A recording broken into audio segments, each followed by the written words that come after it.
every time I talk to a business owner that is like, I need to do something drastic, it usually means I am going to burn my business down and then I'm going to try to build it back up again and still hit the number that I want. Spoiler alert, if you burn the business down and then you build it back up, you will not hit your goals. Is your summer winding down? Are you thinking about taking that last beach vacation before you have to get back to real life? Are your kids about to go back to school, or maybe they're already in school and you're starting to feel what the steady rhythm of normal day-to-day life is like again now that schedules are in place? If yes, we're going to be talking all about what you need to do right now before September happens so that you can get your business in order to have the best fourth quarter you've ever experienced. I'm Melissa Franks, your host of the Opt-In podcast, and this is where we go from surviving to thriving in business. And I love the fourth quarter. In fact, one of the first clients that I ever worked with, they were failing going into fourth quarter. And when I started working with them, we had just a short holiday period to turn the business around. We did just that and so much more. I know what the power of a good fourth quarter can be, and it all comes down to one thing: intentional planning. Intentional planning and making clear decisions about what you are no longer going to do so you can focus and go all in on what actually works. This podcast is for you if you're coming back from the summer and maybe you're actually putting a little more intentionality into the business, you're focused, and or you looked up and thought, oh dang, I had a great summer, but my business really took a back seat and I want to get things back to where they need to be as quickly as possible. This is what we're going to talk about today. We're going to talk about the 5 things that you need to do right now to set yourself up for success before the end of the year. Now, there's all sorts of adages around this season of the year. And it's interesting because January is often that time where New Year's resolutions are set and there's fitness journeys that happen. And then sometimes you see that blip start in like April or May when people are like, oh, I need to be wearing less clothes in a few months and I'm not ready for that yet. So what happens in the fall is actually quite interesting because it's more of a adjustment in the business world. Whether you're inside of a big corporation or a small business, what happens is people start paying attention to what will be true at the end of the year. Now, in corporations, the reason that people pay attention to that is because that's how their bonuses are determined. So corporate salespeople are like, I'm not going to hit my sales total. I need to go hustle so I can get that big check that I'm expecting. Corporate warriors, the soldiers that are inside of these corporations making amazing things happen, they're looking at the goals that they set and saying, how far off the mark am I from getting these completed? And if none of these make sense anymore, how can I talk to somebody to get these adjusted so I can actually show my achievements and get that bonus that I want, usually paid out in the first quarter? And then in the small business space, often what happens is, oh, the goal that I set for year end is still really far away. I need to do something drastic right now in order to hit it. And I want to get ahead of that feeling like you need to do something drastic. And here's why. Because every time I talk to a business owner that is like, I need to do something drastic, it usually means I am going to burn my business down and then I'm going to try to build it back up again and still hit the number that I want. Spoiler alert. If you burn the business down and then you build it back up, you will not hit your goal. The reason that you will not hit your goal is because you are doing a whole bunch of unproven, untested, etc. things. You're starting from scratch. Even if you adopt a model somebody else is using, it's not going to work for you the way that it works for them. You still have a bunch of trial and error. You still aren't as good as they are because you're starting from today. You're not starting from 3 months ago or even longer, right? I often have people come into consultation calls at the beginning of September and they're like, I had this great idea. This is how I'm going to turn my business around. And generally, by the time we get off of the call, what we have decided to do is just keep doing more of what is working and let those ideas hang out until we've gotten ourselves back to a sustainable level of success. And then we can entertain the new thing. So we're going to talk today about why I don't want you to burn it down. I want you to pay attention to what actually works and do more of it. And this is exactly how we do this. In fact, this is an exercise that I go through on a quarterly basis with my business personally. This is something that I started doing in corporate. It's actually quite funny. I was a big fan of Rachel Hollis. Love her or hate her, doesn't really matter. I was a big fan of Rachel Hollis. And she had this thing called the last 90-day challenge. And I remember thinking, this is brilliant. Because what she did is she challenged herself to achieve 3 goals in the last 90 days of the year. It's that period of the year where everybody kind of takes a back seat, they start to relax, it's the holidays, etc. And she created this community, this movement, if you will, to set goals and achieve them by the end of the year. And as I was looking at my organization in corporate, I was the C-suite executive at the time, what I realized was that literally everybody kind of leaned back as soon as October hit. Our annual planning for the following year was done. Most of our big projects were done. We were about to go into a technology freeze. We were a technology company, so that made a difference. Things just got quiet. And so what was happening is the teams were becoming unproductive. But they weren't becoming unproductive to like the naked eye. Like they were becoming unproductive because I could tell, because they were my people and I knew what they were supposed to be doing. And I decided that we were going to implement something similar. And so I gave them all the template. I had them all set goals, and then we followed it through. And what I found was we had more transformation in the last 90 days of that calendar year than we had the entire 9 months prior. Why? Because it was time-bound, it was specific, it was focused, and we had been able to basically break everything into a 12-week plan, so we knew exactly what we were doing. We had mile markers along the way. It was brilliant. I will forever credit her with that plan because what it then rolled into was me reading a book called The 12-Week Year, which is a very similar thought process and concept. And so now I plan every quarter like it's its whole year. And so this is what I want you to do. This is kind of a combination of the 12-week year and her 90-day challenge and like all of the things wrapped in together, but you can kind of get my smash of it together and see how it would work for you. So the first step is that you define the purpose for each month of the period you're planning for. So what is the purpose? What is the goal? What is that month going to do? This is what I mean. And sometimes I work backwards. So in my business, and I don't know because I've only had one December so far in my business. So I don't actually know. But what I know is what happened last year. And in my business, the month of December is the month where people are making plans for January. So I didn't get a lot of new business in December, but I got a whole bunch of new business for January. So the purpose of December for me is to set up January for success. So what that means is that what I wish I had known last year in December was I needed to work on staffing. The business came in, but I didn't have staff to do the business in January. So we were scrambling in January to hire people. So when I say working backwards, the purpose for me for December for this year, I haven't done this exercise, by the way, so I'm spitballing, but giving you guys some examples. The purpose is to prepare for January. And so then I can really think about, well, what exactly does that mean? What do I need to be able to do to prepare? Maybe I'm making a payroll technology shift and I have to get that done. Maybe we're implementing some new benefits and I have to get that done. Maybe some state laws are changing and I don't know. But the purpose for me in my business is December is to prepare for January. Okay? So figure out the purpose of each of the months so that you know what you need to focus on. Not every month is going to be run, and sell, because your business is cyclical and not every month is a super high producing busy month. So pay attention. The other thing that I want to caveat here is that you need to pay attention to your personal rhythms as well.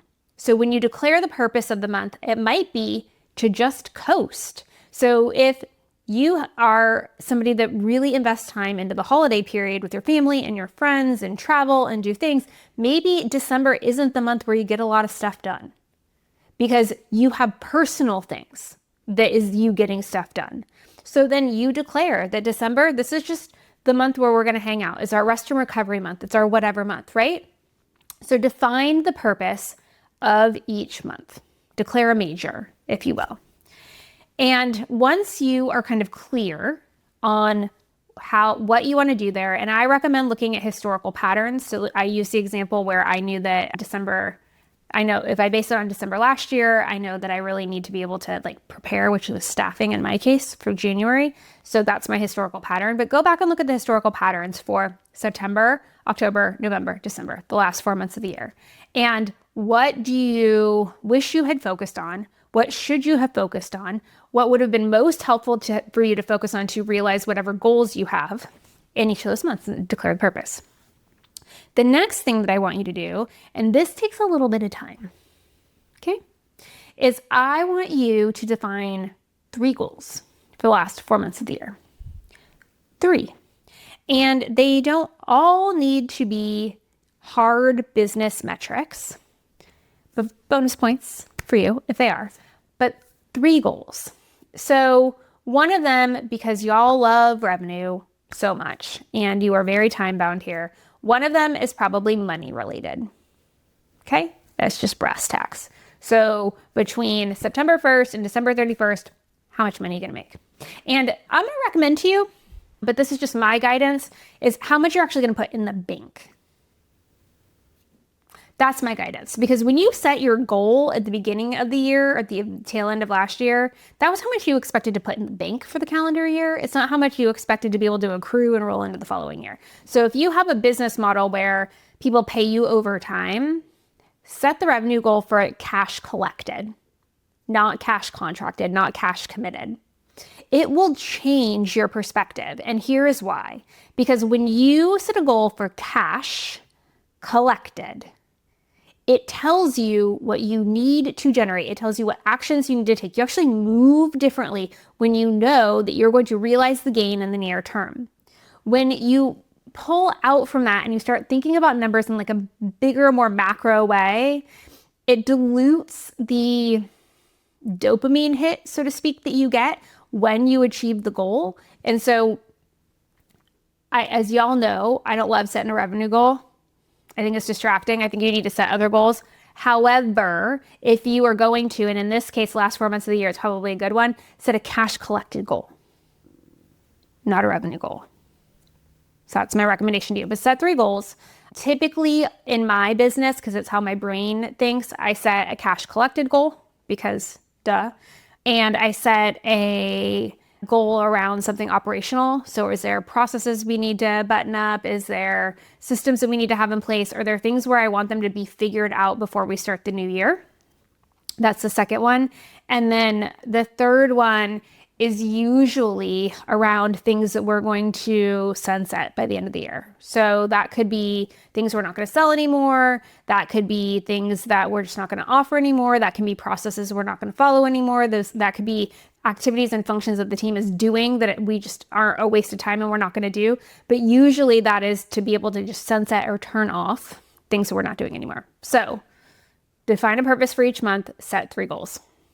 The third thing that I want you to do once the goals are set is I want you to go across every single team member. And if you have people that manage other people, you can have them do this and declare a focus for each person. Now that we know what the 3 goals are, and you should tell everybody the goals, communicate them, make sure they're well understood. Then what you do is you go across each person in the team and you say, this is where I want you to focus. So if you have a cash collected goal and you have a sales team, you're like, hey guys, you are focused on cash collection. This is the goal, month by month, that you need to chase, right? That's super linear and clear.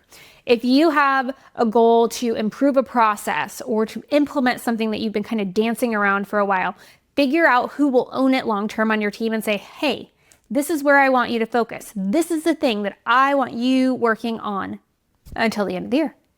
And then if there are things that you need to have that you don't want to happen anymore, that either they need to completely transform into something else or they just need to stop completely, figure out where they lie, and then put a team together that's responsible for what I refer to as decommissioning, because I come from the technology world where we use really unsexy terms. Decommissioning just means turning it off, retiring it, sending it out to pasture. I love turning stuff off. This is kind of like what I did yesterday. Can't tell you why. I was in the middle of cooking dinner. I opened up the refrigerator and I'm like, you know what? There's too much crap in here. I'm pretty sure some of it's expired. And before you knew it, I had an empty refrigerator and it was nice and clean and it gave me a lot of joy, but it's because I got rid of all of the things that were no longer serving us, that we weren't using anymore, that were probably not any good anymore, that we had been holding on to in case we kind of needed something. Like, I use orange marmalade once a year. I don't need 3 jars of it, right? So that's kind of what you're going to do in business. Get into the refrigerator, get into your business and clean it out. Take the stuff out that's weighing you down and doesn't hold on to things anymore. And give each team member something to focus on. The fourth thing, and we just talked about this, these are the things that you want to end, right? So I had talked to you about the 3 goals and how one of my goals is often the things I want to have end. This is the hardest thing in business to do. But what I'm going to tell you right now is by the time you have gotten to September 1st, you have had 9 months, 8 months, do some math. You have had 8 months of build inside of your business. You have been testing things, you have been experimenting, you have been bringing clients in that maybe aren't necessarily aligned to who you currently serve. You have been playing around with pricing. You have been implementing freebies and maybe hosting a masterclass, and like you have some new products you were experimenting with. You are an entrepreneur, and there is no way that your business looks the same today as it did January 1st. I promise. There's new stuff. Your team has created new stuff. And also in this world of AI, I can almost guarantee you that you've created a whole bunch of things inside of AI environments that are doing all sorts of crazy things and you're not even sure that you like them. Okay? So what I do is a compare and contrast. What did the business look like on January 1st? What does it look like on September 1st? What is the difference? And I create a whole list. What are all of the things that we're doing differently? What are the processes that are different? What's staffing that is different? What's our client profile or ICA? Like I literally go through every single function in the business all the way across the board. And I create an entire list of what has changed between Jan 1 and September 1.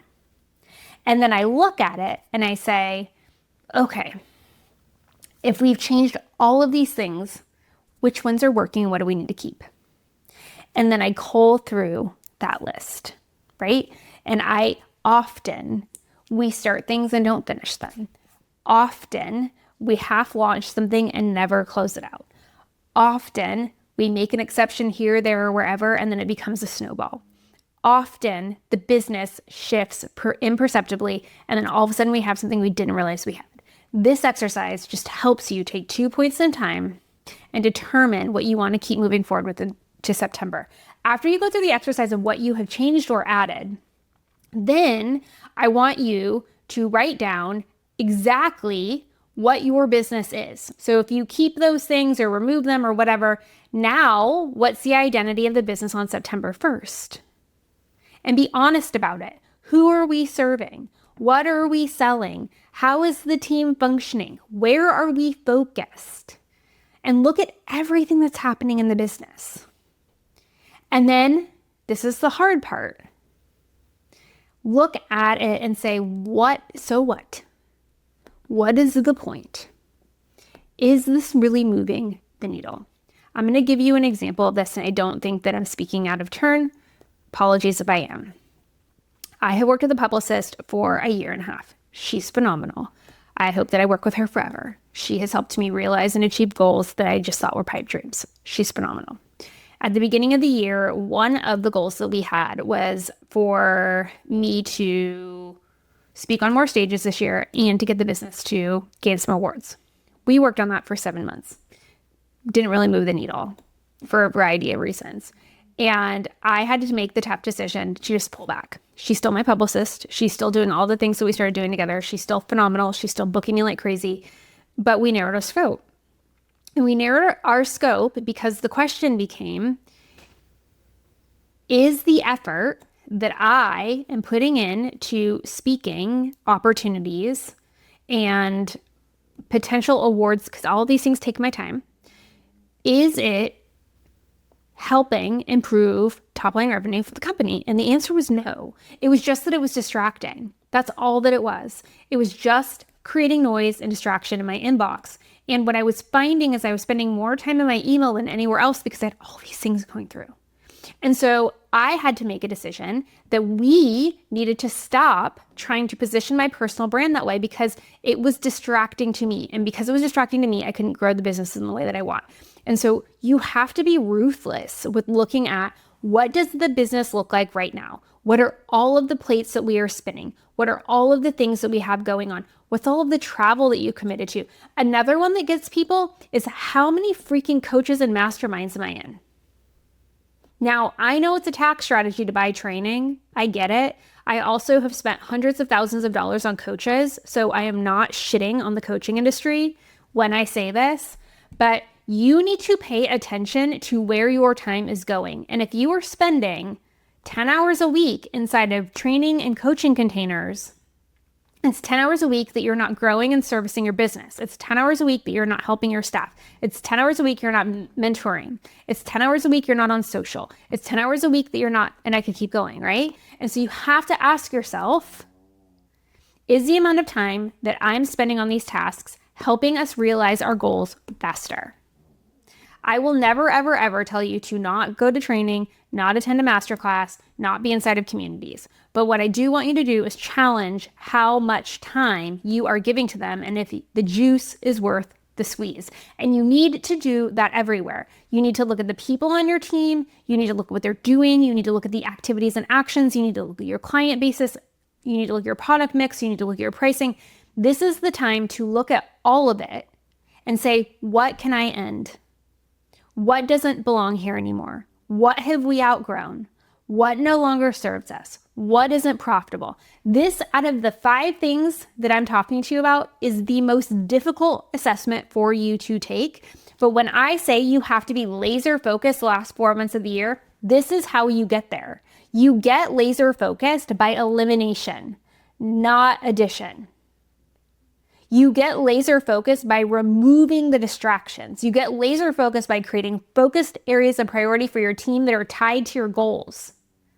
That is how you get focused. And the last thing, once you have it all together and you have a clear picture of what your business looks like now and what you want it to look like, and you know what the focuses are by month and you have your goals set, is you need to ask this question sincerely. Can we really do it? Is everything that I just laid out here actually possible in the 4 months that we have? What's your travel? What's your personal commitments? What does time off with your team look like? What actually happens in your business seasonally the last 4 months of the year? If your business is not busy during the holiday period, if it in fact is a slow season for you and you're planning to double your revenue in the last 4 months of the year, you need to ask yourself if you really think that that is going to happen, that if something is going to flip the script and change how your business fundamentally operates and serves and how your ideal client fundamentally moves, you may need to go evaluate that you can't actually do it and you need to set different goals. This last step, when you see it all laid out in front of you, you have to evaluate, can we do it? Can we get it done? Can we achieve the goals? Even if it's kind of impossible, I'm cool with that. If you can see a path forward, we're talking 4 months, not 4 years. So you kind of have to understand the storyline and the plot to know that you're going to get the ending that you want. You know what I'm saying? So the last part of that is, can we actually do it? Can we get it done? Is it achievable? And if the answer is yes, full steam ahead. If the answer is no, go back and audit, refine, go through these steps again until you get to the place where you are confident that you have focus and you have purpose and everybody knows their role and you have goals that are set and you can get stuff done. I recommend that you do this as early as possible in September so that you have the full 4 months to do things. If you wait and you say, we're just going to do a 4th quarter push, that's great, but plan it in September. I am telling you right now that it takes you longer to get your momentum going when it has stalled out than you think, and you need these extra 4 weeks to really get yourself in motion. Do not sleep on this. Do not wait. Now is the time to act. I hope that this was helpful for you. This is an exercise that I am actively doing right now. It takes me a few weeks to get it done. It's not an hour-long thing, but when you do it, it will be transformational in your business. So if you know other business owners that also need a good kick in the ass, Share this podcast with them. And until next time, please know that you are wise, you are strong, and you are capable. And I believe in you.